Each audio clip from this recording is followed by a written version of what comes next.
Teng. Madamang giging salamat. Woo! Ano pa ka naman natin? Yan.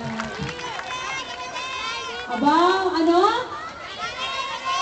Abaw, salamat din. Wala nga lang sa ano, diba? Sa stage. Naku, ganan. Pwede ba bumaba?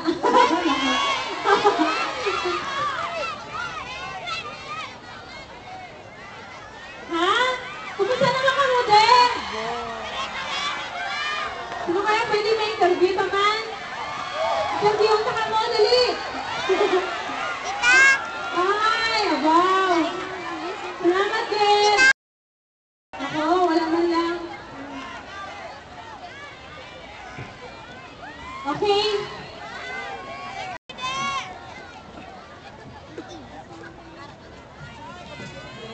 Okay, I'm sorry na nag-view pala si Governor.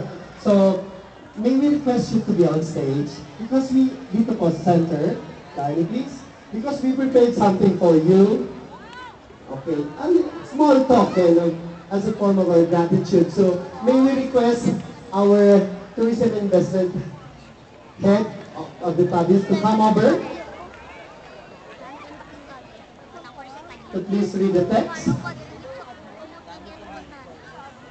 Okay, so we have here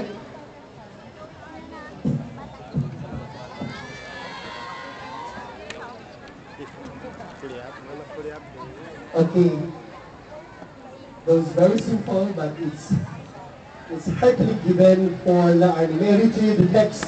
Republic of the Philippines, Province of Sultan Kudarat, Office of the Provincial Governor and House of the Representatives, Isulan Sultan Kudarat.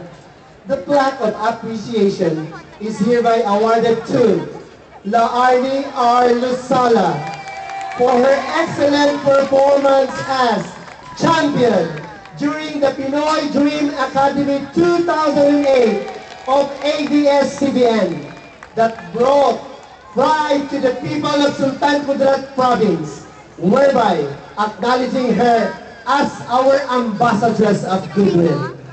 Given this 23rd day of December 2008 at provincial capital, Isulan Sultan Kudarat, signed Honorable Dato Suharto T. Mangudadato Alhaj, Provincial Governor, signed Honorable Sultan Pax S. Mangudadato Alhaj, Congressman, 1st District Sultan Kudarat, and signed Honorable Arnulfo F. Go, Congressman, 2nd District of Sultan Kudarat.